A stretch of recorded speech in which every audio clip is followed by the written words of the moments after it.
में आप चली जाएं किचन काउंटर की तरफ। और मीनवाइल मुझे आप बताएं डॉक्टर आयशा कि किस तरीके से हम ये पता लगा सकते हैं कि हमें किस चीज़ से एलर्जी है। खाने की अगर मैं स्पेसिफिकली बात करूँ, कुछ लोग जैसे पीनट की बात की, और अगर पीनट की एलर्जी बिगड़ जाए तो ये आपकी जान भी ले सकती है, हमें पता कैसे चलेगा? देखिए, खाने का जो भी सारा सिस्टम होता है उसको हम कलनरी बोलते हैं, ठीक है। तो अब एलर्जीज़ में अगर स्किन की एलर्जी है तो ऑफ कोर्स ये कि रेडनेस होगी, इचिंग होगी, ये तो स्किन की तरफ चले जाएंगे। लेकिन फूड एलर्जीज़ जो होती हैं वो भी स्किन के ऊपर अपना ज़ाहिर कर सकती हैं, लेकिन अगर वो स्किन पे ज़ाहिर नहीं करती तो फिर उनका ताल्लुक आपके एब्डोमेन से होगा। उसमें आपको शदीद एब्डोमिनल पेन हो सकता है, ठीक है, आपको कॉन्स्टिपेशन हो सकती है, और ज़्यादातर इन केसेस में ये होता है कि आपका स्टमक अपसेट होता है। अगर बच्चा है तो उसको भी डायरिया होगा, और अगर बड़ा है तो उसको भी डायरिया होगा, एब्डोमिनल अपसेट होगा उसका, ठीक है, और वॉमिटिंग होगी। ये वो बेसिक चीज़ें हैं जो ऑयल्स के साथ होती हैं। अगर इसको हम ज़्यादा ले जाएं, अगर ये ज़्यादा इसकी स्ट्रेंथ बढ़ जाए तो उसमें फिर ये है कि फीवर और हाइव्स और साथ में इचिंग, उसकी इंटेंसिटी अगर ज़्यादा है तो ये उस नौयत पे भी जा सकता है। और वो भी ये है कि अगर ये नहीं होगा कि आपने ऑयल का इस्तेमाल आज किया था और ये चीज़ एक हफ्ते के बाद हो रही है, विद इन 24 आवर्स में इसका सामने आ जाता है, ताकि फिर ये कि आपको पता भी चल जाता है और फिर फ़ौरन ये कि आप उसकी ट्रीटमेंट शुरू कर देते हैं। कई दफ़ा ये होता है कि आपने एंटी एलर्जी दे दी, फूड को आपने स्टॉप करा दिया, अगर नहीं होता है तो फिर कई दफ़ा हमें फिर स्टेरॉइड्स भी देने पड़ते हैं। सही। अच्छा, मुझे बताएं वैसे आप भी डॉक्टर महल, ये छोटी छोटी चीज़ें अक्सर लोगों को देखती हूँ, जैसे मुझे भी सुबह माशाल्लाह से 16-15 छींकें आ जाती हैं, बिल्कुल जिंदा रहती हूँ। लोगों को 5 छींकें लोग फौरन एंटी एलर्जी खा लेते हैं। टू मच एंटी एलर्जी खाने के नुकसान होंगे ना? देखिए, जो अल्लाह ताला ने सिस्टम बनाया है आपने उसको लेके चलना चाहिए। हम अपनी नेचुरल इम्यूनिटी जिसे कहते हैं, अपनी कुदरती जो सलाहियत अल्लाह ने दी है जिस्म की, के खुद ब खुद वो हील करेगा। मौसम चेंज होगा, वेदर जैसे चेंज हो रहा है या जगह चेंज होती है तो बॉडी एकदम से रिएक्ट करती है। टेम्परेचर भी बिल्कुल, गाड़ी से निकल रहे, गाड़ी सर्दी है, बाहर गर्मी, तो उसका भी होता है। थोड़ा सा बॉडी को उसको समझने दीजिए, संभलने दीजिए। उसका आसान तरीका है, जैसे अभी कहा कि बिल्कुल से कि मैं अपने घर में वो बंद कर देती हूँ, अपना डिस्पेंसर बंद कर देती हूँ, तो ठंडा पानी आपने अवॉइड करना है। थोड़ा देखें आप कि आपकी बॉडी कितना उसको बर्दाश्त कर सकती है। आपकी एलर्जी होती है, सबको होती है, बहुत सारे लोगों को तो कॉमन हो गई है, लेकिन ऐसा नहीं कि एक छींक आई हमने फॉर एंटी एलर्जी खा ली, फिर वो काम करना छोड़ देती है। फिर आपकी बॉडी उसकी यूज टू हो जाएगी, आपकी खुद की इम्यूनिटी खत्म हो जाएगी, आपकी बॉडी का जो सेल्फ हीलिंग सिस्टम है वो खत्म हो जाएगा, तो आप हमेशा दवाओं के मोहताज हो जाएंगे। ट्रू, बिल्कुल सही बात है। आपने सिंपल क्या करना है, हाँ बोले आप, किसी आपने गर्म पानी पी लिया है, आपने सुबह पानी के अंदर से काली मिर्च जो है वो पका के पानी में पी ली है, तो भी सारी जो एलर्जीज के इश्यूज हैं वो खत्म हो जाते हैं। हल्की फुल्की जो सीजनल होती है, नाक को प्रॉपर वॉश करना बहुत ज़रूरी है, क्योंकि हम ये वॉश नहीं करते, छींकें जब आती है,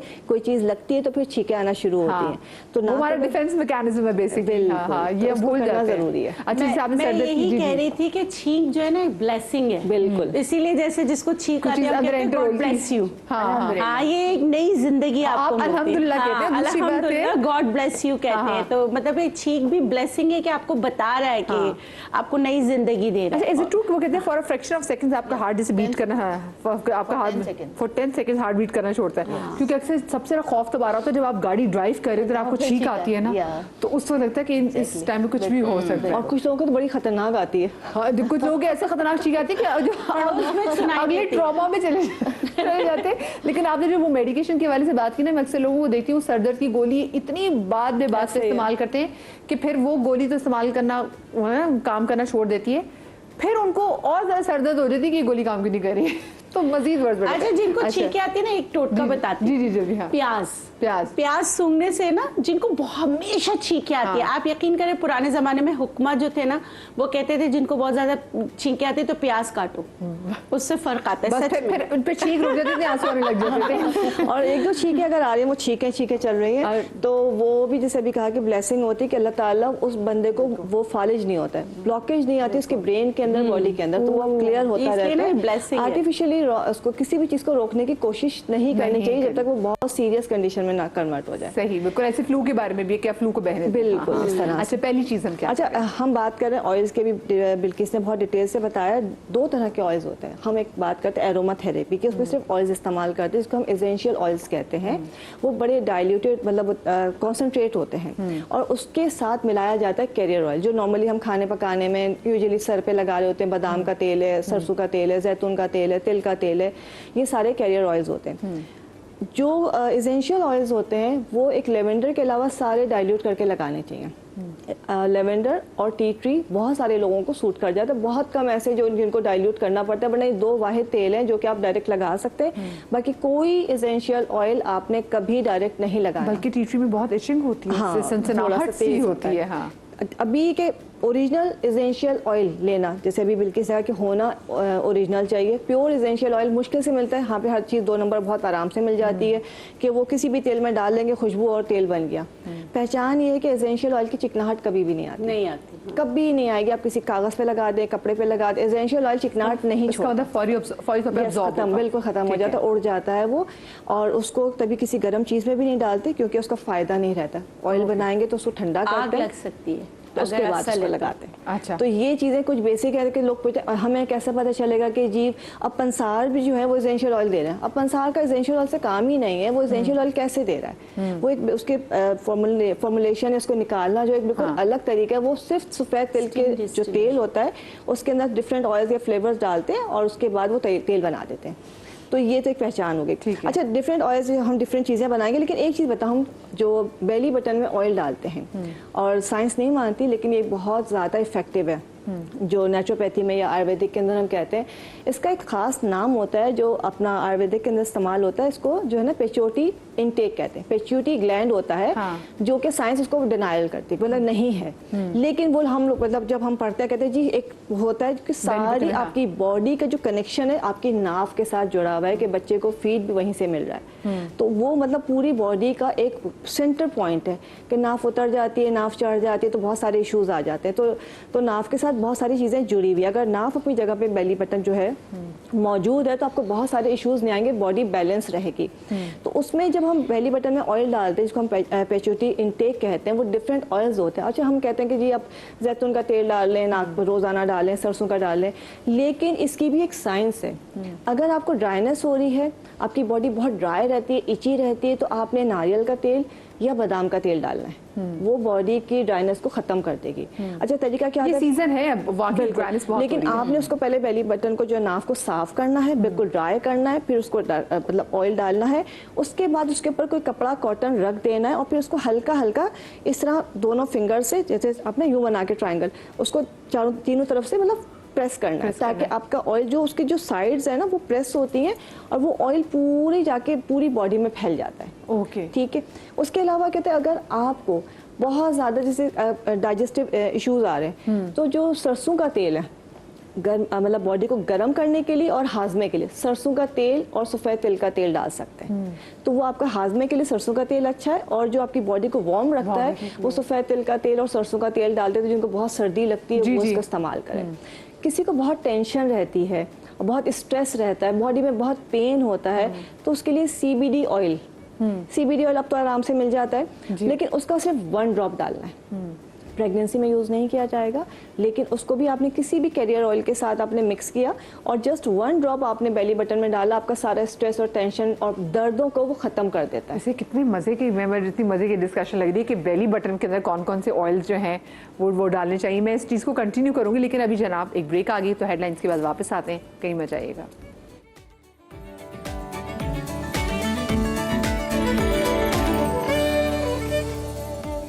welcome back after the break. आज हम एसेंशियल्स ऑयल और दूसरे ऑयल्स के वाले से बात कर रहे हैं, और ब्रेक पर जाने से पहले बड़ी एक इंटरेस्टिंग जो बात है वो हमें डॉक्टर मिराहिल बताई थी कि हम जो बेली बटन में जब ऑयल डालते हैं तो उनकी क्या, उसके एक पहले साइंस के हवाले से बात कर रहे थे और किन किन प्रॉब्लम्स को और कैसे कैसे ऑयल के साथ बेली बटन में डालने से वो प्रॉब्लम्स जो है हेल्थ की उसको सॉल्व किया जा सकता है। तो ये बड़ी इसमें एक और चीज़ ऐड कर, जैसे कि हमारे ज़्यादा इश्यूज आते हैं स्किन और हेयर के। जी, तो उसके लिए जो है नीम का और रोज़ ऑयल मिला के डालें बेली बटन में, तो वो आपके स्किन के लिए और बालों के लिए होता है।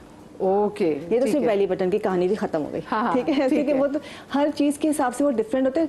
यहाँ पे एक चीज़ क्लियर कर दूं कि कैस्टर ऑयल जो है वो वार्मिंग इफेक्ट होता है, बॉडी को मतलब हील भी करता है, लेकिन कभी भी बेली बटन में कोई गाढ़ा जो तेल हो जैसे कैस्टर ऑयल वो बहुत ज़्यादा नहीं डालना चाहिए, वो ग्लैंड को ब्लॉक कर देता है। Okay okay okay. तो हमेशा इसका ख्याल रखें, अगर आप कोई अगर कैस्टर ऑयल डाल रहे हैं किसी वजह से आपको सूट कर रहा है तो आपने 4-6 दिन डालना है, फिर उसका गैप करना है। रेगुलर डालेंगे 7-8 दिन लगातार कर देंगे तो फिर वहाँ का जो पिट्यूटरी ग्लैंड है ना वो ब्लॉक हो जाएगा, फिर आपको कोई फायदा नहीं देगा। ठीक है। तो ये आपने ख्याल करना। अच्छा, सबसे पहले जो है ये तो हमारे बेली बटन की तो एक चीज़ थी, जो मौसम आपने का चेंज होता है दर्द शुरू हो जाते हैं, सोए हुए सारे दर्द जाग जाते हैं और बहुत सारे इश्यूज आ रहे होते हैं। वैसे भी बहुत अलग से दर्द होते हैं और पुराने दर्द, फ्रोजन शोल्डर, ये सब चीज़ें दिल चल के रही दर्द भी आ जाते हैं सामने एकदम से, हैं। दिल का दर्द का कुछ इलाज नहीं है। डिप्रेशन में आ जाते हैं। इसके लिए हम सबसे पहले जैतून का तेल लेंगे। जी। हम एक मसाज ऑयल बना रहे हैं। अच्छा, ये मतलब मैं खुद भी इस्तेमाल करती हूँ, बहुत इफेक्टिव है। देखिए, हम पढ़ते अलग हैं, चीज़ें इस्तेमाल करते हैं, लेकिन जब हम बहुत सारे लोगों के साथ मिलते हैं ना तो हमें कुछ ऐसी चीज़ें सीखने को मिलती हैं जो हमारी स्टडीज़ के अंदर नहीं होती हैं। जैसे अब हमारे जो एक ड्राइवर हैं, उनके कोई अब्बा दादा कोई हकीम होंगे, उनके गांव में एक तरीका इस्तेमाल होता था फ्रोजन शोल्डर के लिए और हड्डियों को सेट करने के लिए। उन्होंने मुझे बताया जैसे कि मेरा फ्रोजन शोल्डर था, तो ये जब मैंने इस्तेमाल किया मैंने कहा यार ये कमाल की चीज़ है। उसमें जैतून का तेल आपने लिया है। अच्छा, इसमें कुछ चीज़ें मैंने अपनी ऐड कर दी। जी जी। इसके साथ जो है हम इसमें डालेंगे लौंग का तेल। जैसे आपने आधा कप जैतून का तेल लिया है, इसके अंदर आप लौंग का तेल तकरीबन 1 चाय का चमचा डालेंगे, इसलिए कि बहुत ज़्यादा नहीं डालेंगे, सूट नहीं करता, फिर तेज़ होता है, किसी को एलर्जी वगैरह ना हो। लौंग का तेल 1 टीस्पून डाला है।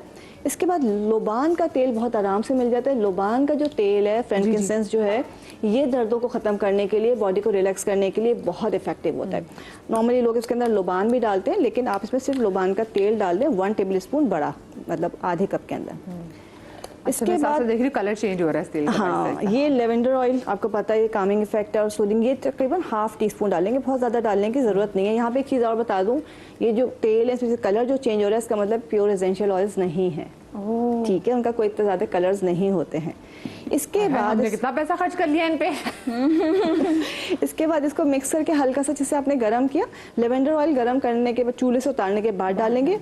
इसमें 1 चाय का चमचा काली मिर्च डाल देंगे। ठीक है। ये जो तेल जब हम लगाते हैं हल्की सी ऐसा फील होता है गर्म हो जाता है अंदर से बिल्कुल, और टकोर सी जैसे होती है। टिंगलिंग सी आपको फील होती है। इसके बाद आपने हल्के से कपड़ा की सिकाई कर ली या हीटिंग पैड रख लिया, आप यकीन करें जो फिजियोथेरेपी जो कर रहे होते हैं उससे ज़्यादा आपको आराम मिलता है। इतना रिलीफ, मैं खुद कर रही होती तो मुझे अंदाज़ा इतना आराम आता है कि थोड़ा सा हल्का सा आपको फील होगा कि कुछ गर्म से अंदर तक उतर गया। और ये काली मिर्च के साथ, और इसको हल्का नीम गर्म करके लगाना है और कपड़ा गर्म करके उसकी सिकाई कर लें या हीटिंग पैड आप जो होता है वो लगा लें। 10 से 15 मिनट आप छोड़ दीजिए, हवा नहीं लगनी चाहिए। सारे जोड़ खुल जाते हैं, मतलब उसमें आराम आ जाता है जो मूव करने में प्रॉब्लम कर रहे होते हैं, तो उसके लिए बहुत अच्छा रहता है।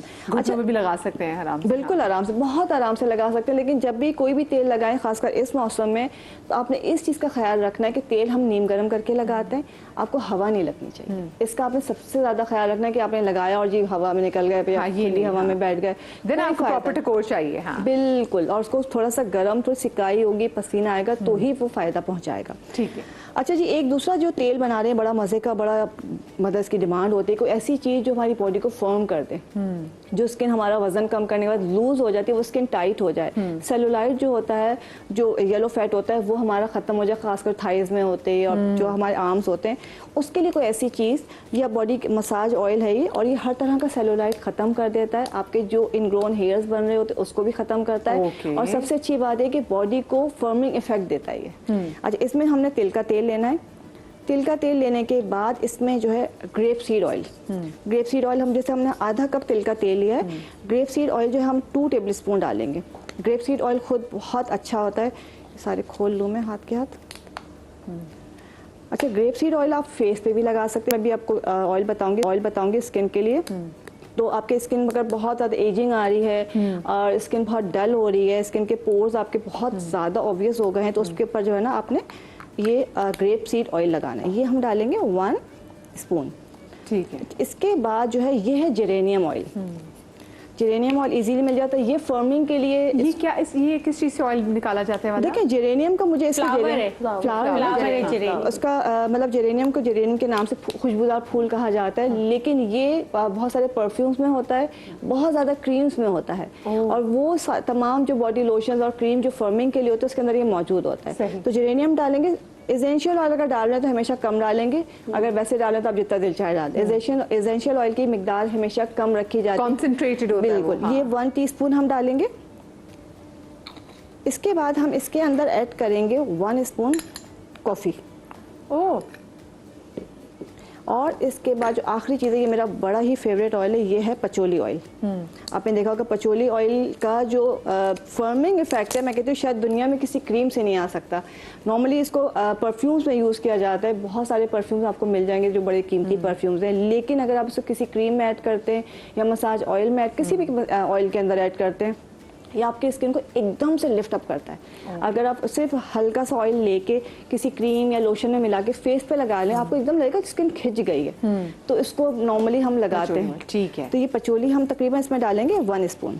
नॉर्मली जो हम मसाज ऑयल डायरेक्ट मुंह पे लगा सकते हैं वैसे? नहीं, मिक्स करके, नहीं, डायरेक्ट नहीं लगाएंगे। इससे कि चिपचिपा ऑयल होता है, स्टिकी होता है, आप हाथ में लेंगे तो आपकी उंगलियां चिपकने लगेंगी। ओके, तो ये इसको आपने मिक्स किया, ये आपका एक ऑयल बन गया। इसको कुछ भी नहीं करना है, आपने सिंपल जो है बाहर ही रखना है, और इसको नहाने से पहले पूरी बॉडी पे आप मसाज करें, खुद करें, करवा रहे खूब मसाज करें, जैसे स्क्रबिंग भी हो जाएगी। और उसके बाद जो है आपने नीम गर्म पानी से अच्छा सा शावर ले लेना है, और ये जब अच्छी तरह से रगड़ाई करेंगे, जो मसाज वाले ग्लव्स आते हैं उससे कर लीजिए, और ये ब्रश से कर लीजिए, तो वो सेलुलाइट बिल्कुल क्लियर हो जाता है। वो जिनको शिकायत होती है कि सेलुलाइट बहुत है, सही नहीं हो रहा, ये बॉडी फर्म नहीं हो रही है, मतलब लूज स्किन, लूज ढीली ढीली सी है, तो उसके लिए ये बहुत अच्छा तेल है। जबरदस्त। तो ये अपने इस्तेमाल करना है उन सबको जिनको शिकायत है, और वो बहुत बड़े महंगे प्रोसीजर्स नहीं करवा सकते लेज़र वगैरह में, तो ये करवा सकते हैं। अब आते हैं, आपने बात की थी बालों की। अच्छा, बालों के साथ हम बहुत खेलते हैं, अल्लाह ने बाल दिए तो खेलेंगे। तो उसके लिए कि ऐसी क्या चीज़ इस्तेमाल करें जो हमारे जो डैमेज हेयर होते हैं, बाल जो हमारे डैमेज हो जाते हैं जो केमिकल से, जैसे आप तो रोज़ाना आपका आयरन ब्लो ड्राई हो रहा है, तो बाल बहुत ज़्यादा ख़राब हो जाता है, उसको ऑयलिंग की ज़रूरत होती है। बहुत से लोग कहते हैं जी ऑयल नहीं लगाना चाहिए, स्कैल्प ऑयल, वो एक अलग चीज़ है।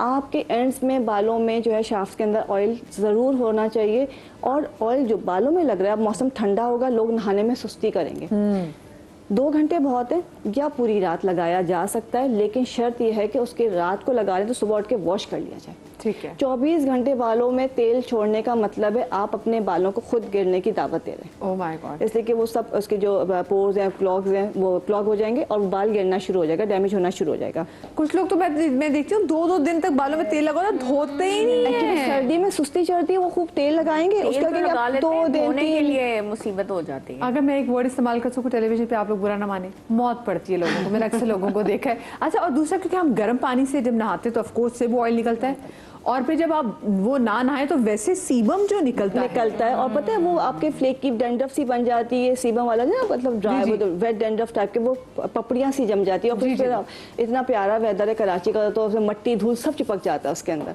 आजकल तो ऐसी हवाएं चल रही हैं, चपेड़े लग रही है रेत की, उसका इसलिए कि उसमें जो पसीना आएगा, बाहर से आप आएंगे, मट्टी धूले जो भी है लग रहा है, तो आपका जो ना सर जो है वो आपके बाल बिल्कुल डैमेज करके रूट्स खत्म हो जाएंगे और बाल गिरना शुरू हो जाएगा। आपने धोना जरूर है, ठीक है। अच्छा, इसमें जो है हम जो है नारियल का तेल ले रहे हैं। नारियल के तेल की एक बात बता दूं, नारियल का तेल बहुत अच्छा है, और अगर सूट कर जाए तो बहुत ही अच्छा है, लेकिन किन को सूट करता है ये आपको खुद अंदाजा हो जाएगा। कराची वाले वेदर में बहुत से लोगों को नारियल का तेल सूट नहीं करता।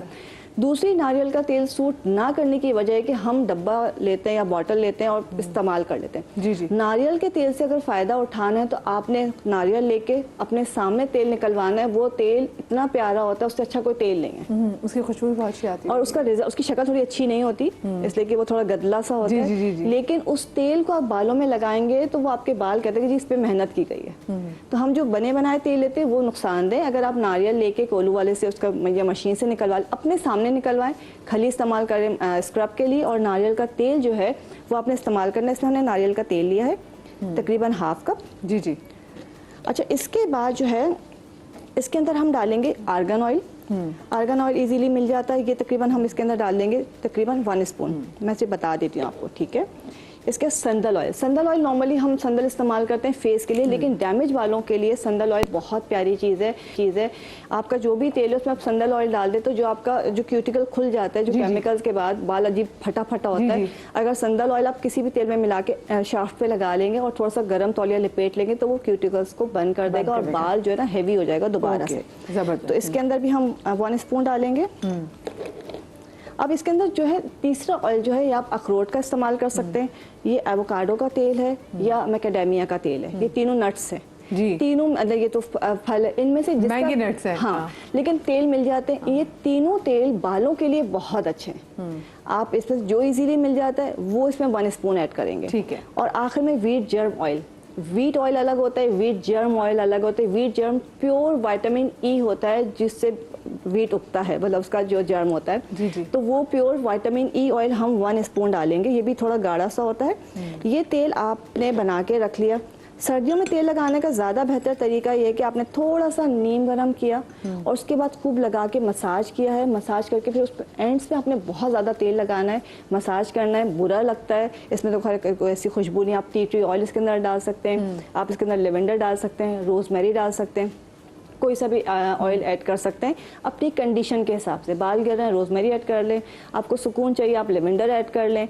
आपके बहुत ज़्यादा है, आपका कुछ समझ में आता है, इसमें नीम ऑयल ऐड कर लें या टी ट्री उसके साथ मिक्स कर लें, तो वो डैंड्रफ को क्योर करेगा।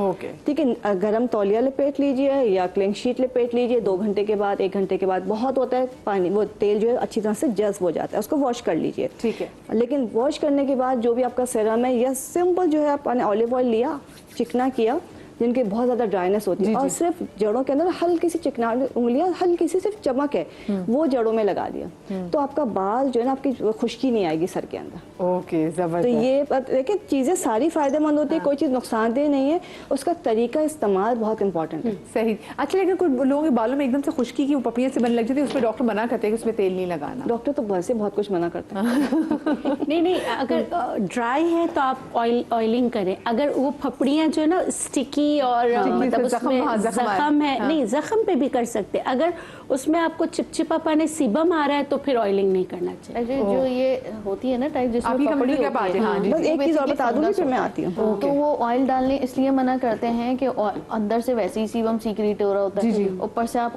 ऑयल और डालते हैं तो वो फंगस स्प्रेड तेजी से होता है, इस वजह से मना किया जाता है। वंस आपका कंफर्म हो जाए कि इट्स नॉट फंगस, देन आप ऑयलिंग कर सकते हैं। सही, ठीक है। मैं चाहूंगी डॉक्टर बतूल अब आप चले जाएं किचन काउंटर में और उम्मे आप आ जाएं। उम्मे आप कुछ बताना चाह रही थी? नहीं बस ठीक है, वो मैं ऑयल बता रही थी कि कौन कौन से स्किन के लिए ब्यूटी ऑयल जो है। जी जी जी, बता दे दोनों मेरे साथ खड़ी हुई। अच्छा, सिंपल देखिए, जो भी आप चीज़ लगे, जैसे हमने लेना है इसमें रोज ऑयल लेना है।